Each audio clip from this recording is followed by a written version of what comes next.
โอ้จูไฟไปใส่ยามันดำแม่นบ่โดยมันสิเสียของเนาะ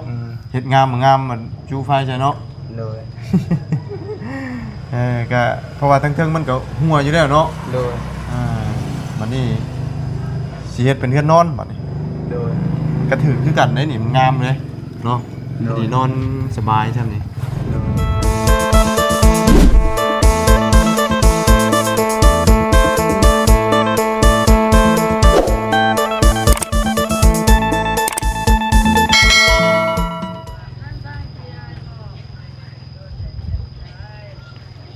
เอาพี่น้องเลยเนาะเปิดภาพมาวันนี้ก็อยู่บอนนี่เด้อบาทนี่พี่น้องเนาะบ้านเฮือนซานบ่าวสอนเฮาแล้วบาทนี่พี่น้องเนาะเป็นจังไดมื้อนั้นก็คือว่าเจ็บตรงเจ็บตาที่ว่าไปตัดยงตัดหญ้านะพี่น้องเศร้าดีเศร้าแล้วบ่พี่น้องเนาะเป็นจังไดแน่เนาะประเด็นงานบุญบั้งไฟเนาะม่วนชื่นอยู่บ่พี่น้องเอ้ยแล้วก็เฮือนครัวเพิ่นนี่คือสิเสร็จสมบูรณ์แล้วพี่น้องเนาะคือสิได้สิทั่วไปแล้วเพราะว่าเบิ่งปิดดุกต่อมอมมาได้พี่น้องเนาะเอามื้อนี้ก็แวะเข้ามาเยี่ยมมายามถามข่าวก่อนพี่น้องเนาะก็เดินทางมาฮอดพี่น้องเอ้ยฮอดก็เกือบค่ำยิงยาวเลยพี่น้องเนาะเอาก่อนอื่นก็กราบสบายดีและสวัสดีเพื่อนพี่น้องกันเบิดสุคนพี่น้องเนาะพอกันมื้อนี้ก็อยู่ปากล้วยเพื่อนบ่าวสอนพี่น้องเนาะ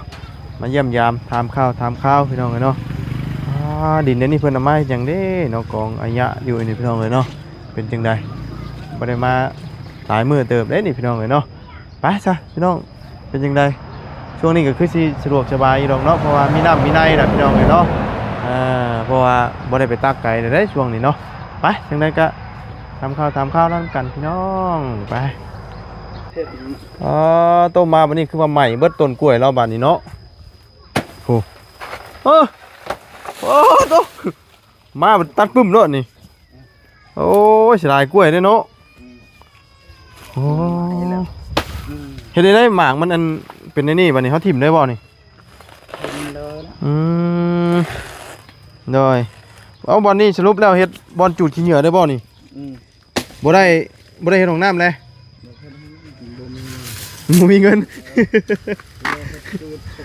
ก็ได้เฮ็ดจูดอันนี้เลยบาทนี่ต้นกล้วยแล้วตายเลยเนาะขายได้บ่ซ้ำนี่ฮะขายได้อีกบ่ซ้ำนี่ไปสิชื่อเนาะมันบ่นั่นเนาะมันเหี่ยวโอ้เอาบ่นี่คือสิบ่ได้เป็นอันหม่องของน้ำซ้ำนี่จูดขี้ตองตรงนี้แหละคำว่าได้ขุดก็แม่นขุดใหม่แล้วเนาะค่ะมีเงินเฮ็ดกันเนาะโอ้โดยเอาเป็นตัดทนกล้วยสิตัดตรงนี้เลยบ่ผมว่าสิถิ่มตรงนี้เอาไปถิ่มใช่จ้ะโอ้เดี๋ยวมันก็เปื่อยเองมันพี่น้องเลยเนาะเอาพี่น้องเลยคือสิบ่ได้ไปใช่ป่ะมื้อนี้พักผ่อนเอาเนาะเอานี่ไม้ก่อนพี่น้องเลย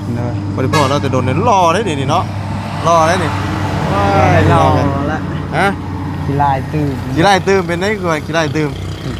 ฮะบ่โอ้ยว่า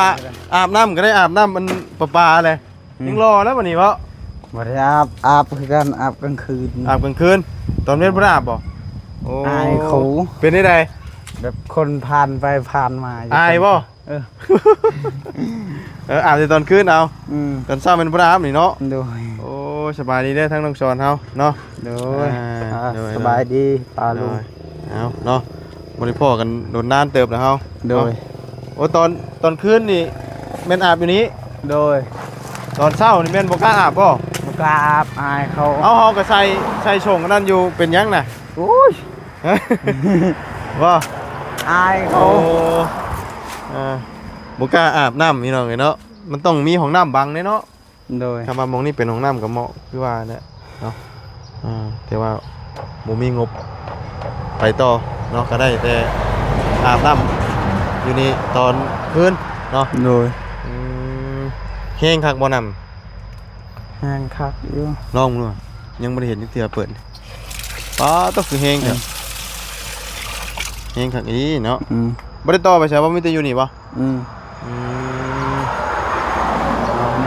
นาะ แล้ว สะดวกสบายแล้วบัดนี้เนาะน้ำในแล้วพวกนี้ได้เก็บไว้นี่ตลอดด้วยป่ะ โดยเชียร์ไว้เฮ็ดเฮือนครัวอีก ฮะ เฮ็ดเฮือนครัวลอง เฮ็ดเป็นไปอีกอะนะ เฮ็ดกระปกกระแป๊กนี่แห เฮ็ ละ ดเป็นว่าตองมันอีกป่ะ บางเทื่อก็ต่อไม้นิดนึงอันนึง แบบว่า สิมางหลังคาเฮือนนี่สิใช้ไม้ แบบว่าตัวนี้น่ะบ่ได้จุใช่ป่ะคือมื้อนี้น่ะ จุ จุอะไร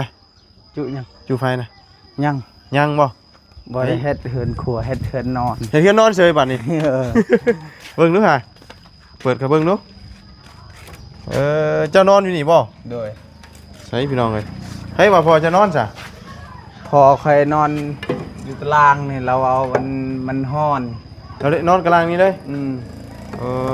อ มันฮ้อนกลางคืน มันฮ้อนกลางคืนฮ้อนก็เปิดนี่นะป กลา ระ ง ตู วัน นั่น เย็น โอ้ซุมื้อนี้เนี่ยมันจะนอนนี่บ่เดี๋ยวนี้น่ะ โดย เออคือว่าแล้วมันงามเนาะกูบ่อยากเฮ็ดเฮือนครัวแล้วเนาะมันงามบ่จุไฟใช้มันก็ดำปื้อๆแล้วนี่เป็นความเราได้นี่เนาะ บัดสิจุไฟไปใส่ยามันดำแม่นบ่ โดย มันสิเสียของแน่เนาะเฮ็ดงามบ่งามมันจุไฟใช่เนาะ โดย ก็เพราะว่าทั้งเทิงมันก็หัวอยู่แล้วเนาะ โดย บัดนี้สิเฮ็ดเป็นเฮือนนอนบัดนี้ โดย ก็ถือคือกันได้นี่มันงามเลยเนาะ โดย ดีนอนสบายซั่นนี่ โดย อันนี้มีแต่สิเฮ็ดเกาะออกมานี่บ่ โดย น้อยหรือว่ามั่งมาเลยบ่นี่ บ่ฮู้ละเอาบ่ฮู้ น้อยอันนี้เพิ่นเฮ็ดได้จักมื้อแล้วนี่ ได้แล้วหามือ หามื้อบ่อ๋อ ยังแต่ใส่แผ่นยังอยู่ล้าง ตักโล ตะกะโล ปูตักโลบ่นี่น่ะ โดย โอ้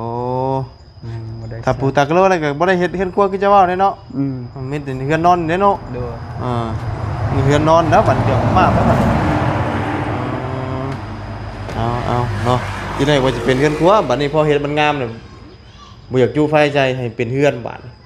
เนาะมันก็พอดีเป็นเฮือนเล่าดีได้พี่น้องเนาะ โดย อันนี้ดินมาใส่ยังไงนี่นะ ดินทราย เอามาใส่อันนี้บ่ โดย ใส่อันพืชนี่ โดย อ๋อ ใส่พื้นลังน้อยนะ โดยใส่พื้นลังเพื่อนนะ บัดนี้มันเดือแล้วเหมือนเนาะจักรถนี่นะ ประมาณรถหนึง ใช่ยังคือบ่งามแต่เนาะพี่ชายในห้วยในหยังแท้ ทรายเขาทุ่มคือดินนั่นบ่แม่นทราย ใส่เพื่อนบ่ อืม เขาสิทุ่มมันเลยเขา อ๋อ ต้องการใส่เปือนเขาบ่มีดิน โดย เอาดินแต่บ่มีดินนั่น เขาก็เลยเอามาใส่นี่เนาะ โดย อืม ใช้อยู่ได้เฮือน โดยเมื่อวานนี่ไปสวนกล้วยสวนมันอยู่บ่ บ่ บ่ได้ไปจักมื้อแล้วนี่ ช่องมือนี่ 2 มื้อแล้ว ก่อน พักผ่อนโอ้เนาะเด่นบนไฟเป็นยังไง นอน ม่วนเชยเจ้าเนาะอยู่บ้านดงนี่เป็นครั้งแรกปีแรกจะได้เพิ่นเฮ็ดเนาะ โดย ขึ้นอยู่บ่ของไฟ ขึ้นอยู่ ฮะ ขึ้นอยู่ ได้แข่งกันอยู่บ่ บ่ได้แข่ง ยันว่าแข่งกับบ่าวจันทร์บ่าวบุญบ่าวเพิ่นฮะ บ่ บ่ได้แข่งครับสีบังเนาะทั้งเพิ่นเนาะ โดย พากันเห็นในคลิปเพิ่นอยู่เนาะเดี๋ยวเศร้าแล้วบ่ตาเศร้าคักแล้วบ่ เช้าแล้ว อ่า ดีขึ้นแล้ว ดีขึ้นนะแนมเห็นคักกันเนาะ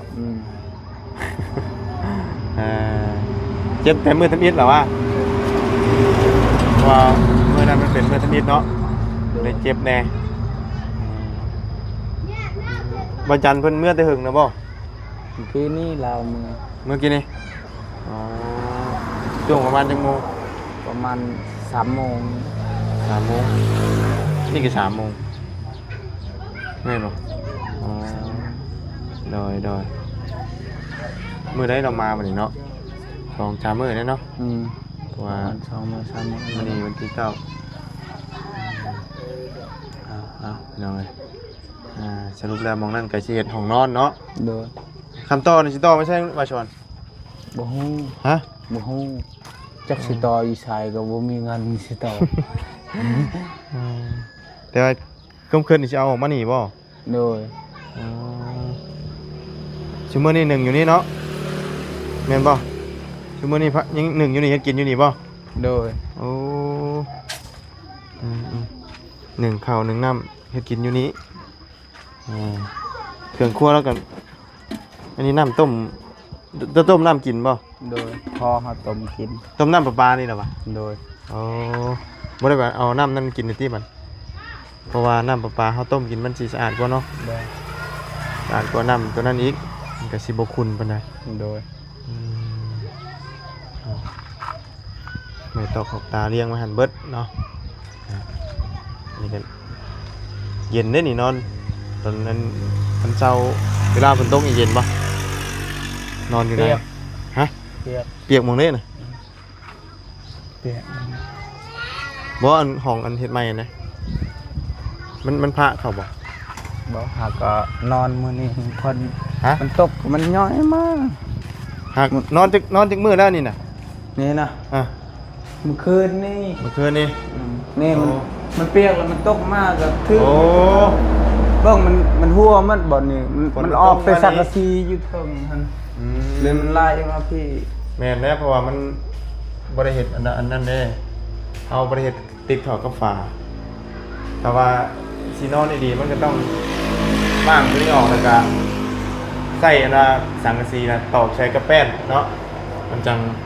บ่เปียกลงตัวนี้ มันลงไปสักสีตัวพุ่นเด้ แม่ มันลงตามนี่เลยตามไม้นี่ไง แม่นเพราะว่าเฮาบ่ได้ใส่ติดสังกะสีแนบแดง โดย ยังสิเฮ็ดใหม่อยู่เนาะ โดย อันนี้อัดเลยบ่นี่น่ะ ฮะ อัดเลยบ่ตัวนี้ อัดเลยแล้ว บ่ได้ขึ้นไปลงแล้วเนาะ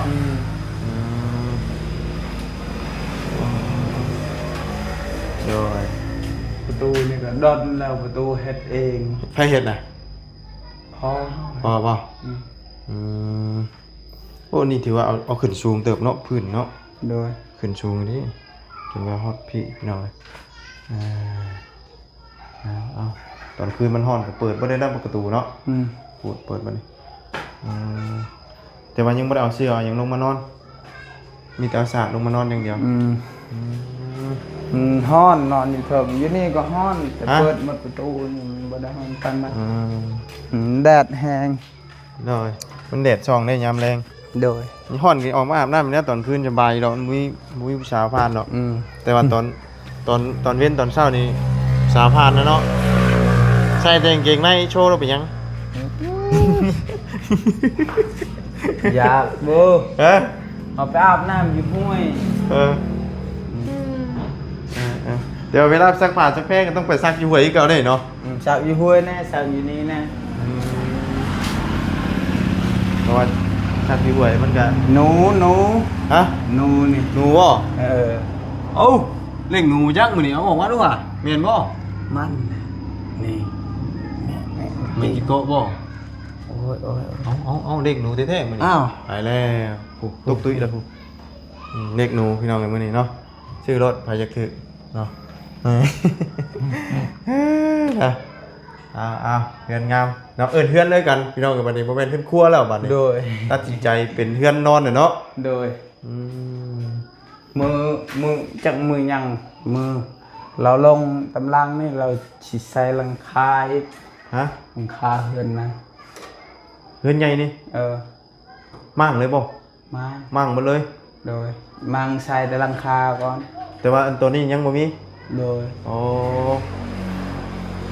คำว่ามั่งตัวนั้นใส่เป็นหลังคาแล้วก็มันบ่ฮู้ว่าหยังนึงก็ตัวนี้ก็สิเป็นเฮือนครัวอีกบัดนี้หรือว่าสินอนเลยบ่ นอนเลย นอนเลยอ๋อ เสียดาย เสียดาย มันสีดำเลยเนาะ อืม เวลาจูไฟจูฟืนนี่มันดำบี้เขาได้นี่นะ โดย เอาหักเป็นบาบุญกับเสียดายคือกันได้เพราะว่ามันงามๆแล้วมันจูไฟขุดกลุ่มๆอย่างนี้ถ้านอนนี่ไว้3 คน 4 คนบ่ได้นี่หมองใหญ่จังเจ้านอนนี่เนาะสมมุติเป็นเรามีลูกมีเมียก็เป็นเพื่อนหอแล้วเลยนะนี่เนาะ นี่ เป็นเพื่อนหอเลยนะนี่นะเออสะดวกสบายถ้าว่ามีห้องน้ำกันเฮาลูกเขาห้องน้ำมันก็สบายอยู่เนาะ บ่มีห้องน้ ฮะ ำบ่มีห้องน้ มีแต่คุมมัน ำ เนาะคุด2คุมแล้วยังบ่ได้อยู่ โดย จูดต้นกล้วยจะมาตายเมื่อไหร่พี่น้องเลยเนาะ โดย อยู่บ่อนั่นก็จูดตายจูดบ่นี่ก็ติดจูดตายอีกนะแต่พื้นดัวนี่แม่นไว้นี่เลยเนาะ โดย มีแต่เวลาสิหนึ่งเขานี่แม่นเอาไปพุ่น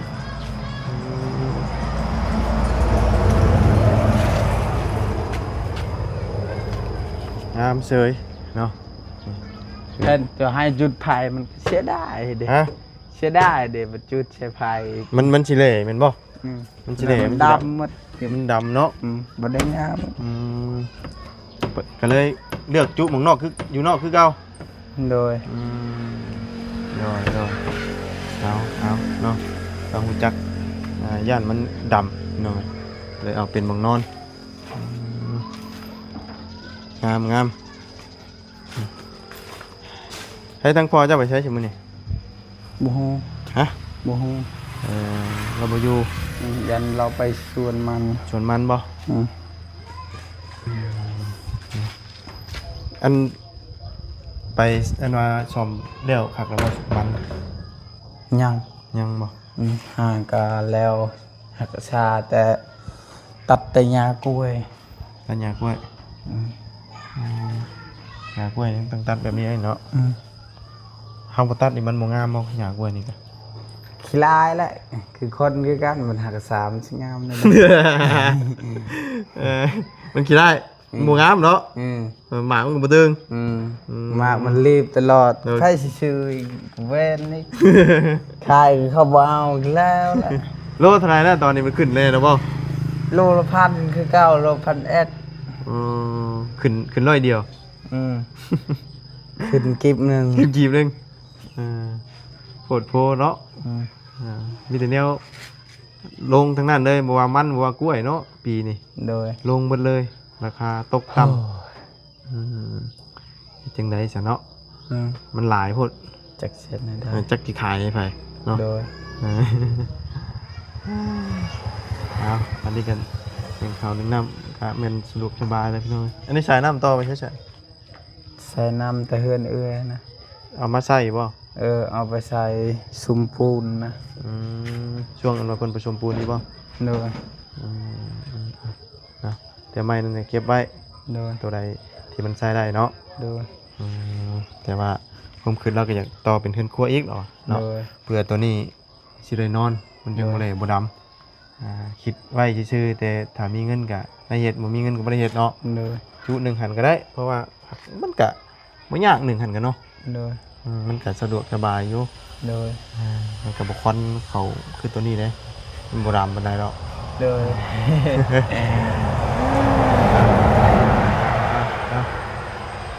แต่ว่าตอนนี้เรามีแต่สิมางหลังคานี่เนาะมางหมดเลย โดย ทางประจันบ่ โดยทางวาบุญ มาบุญสารวัน อืม ต้องจ้างสร้างเพิ่นมางนี่เนาะ โดย จ้างเพิ่นมางจ้างเพิ่นเฮ็ดอีกได้นี่ซื้อสังกะสีใหม่มาเฮ็ดใหม่เบิดเลยเฉพาะหลังคาเนาะมันจังบ่หัวแล้วก็ตามมาก็น่าจะเป็นฟ้าแน่เนาะแต่ก็ยังบ่ฮู้ยังไงเนาะเอาส่วนหลังคาก่อนเนาะ โดย มื้อนี้ได้ไปชวนกล้วยอยู่บ่ ไปอยู่ยังบ่มีเงิน หึ ยังบ่มีเงินยังหารับจ้างเขา ไปรับจ้างยัง จ้างก็ขึ้นกล้วยขึ้นหยังนี่ หารับจ้างขึ้นกล้วยเขาไปขึ้นกล้วยนี่เบิดมื้อเลยบ่ บ่ได้หมดมือคือกันไปแต่10 โมงกับ4 โมงแรงก็เมื่อคันเต็มรถคันบ่ได้เต็มรถก็เมื่อค่ำ แล้วเพิ่นให้ได้มัน ช้ำเก้า แสนหนึง บ่ฮอด80 80 กูเจ็บมันชั้นหนึง ขึ้นจักคน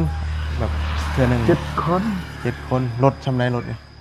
รถ6ล้อนี่ 6ล้อเนาะอ๋อถ้ากล้วย ใหญ่นะ คือเพิ่นมาเอาแบบนี้บ่หรือว่าเพิ่นมาส่ง กล้วยนี่เฮาไปขึ้นนี่ เขาไปเอา เขาไปเอาเป็นบอนใช่ป่ะ เอาเป็นบอล เป็นบอนแบบคือบอนแบบกล้วยไว้สิเนาะ โดย แล้วเฮาก็ขี่รถไปนํเพิ่นน่ะไปขึ้น โดย อ๋ออ๋ออ๋อโดยเป็นอันนี้เนาะอ่าเอามื้อนี้ก็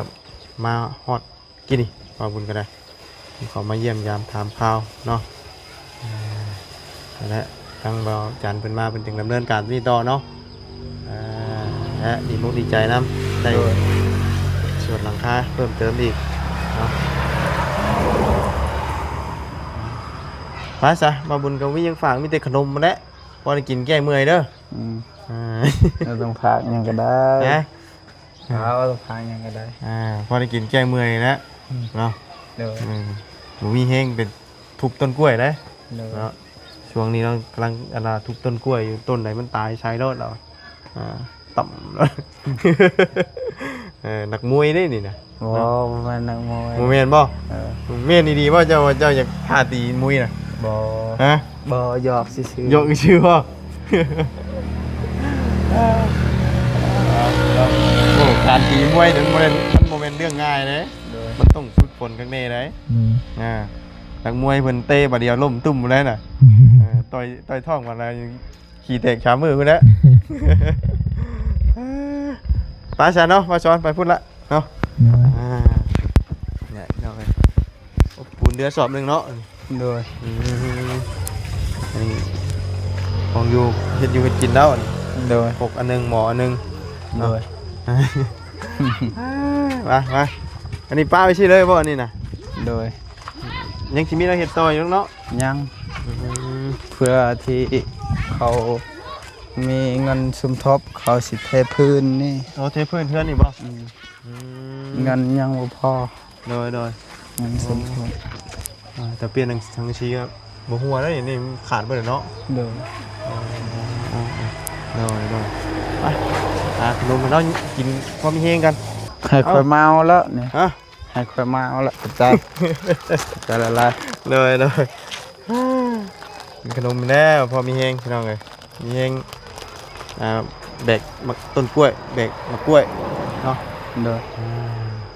เอาฮ้อนแน่มื้อนี้ฝนตกดีว่าทางนี้ก็ได้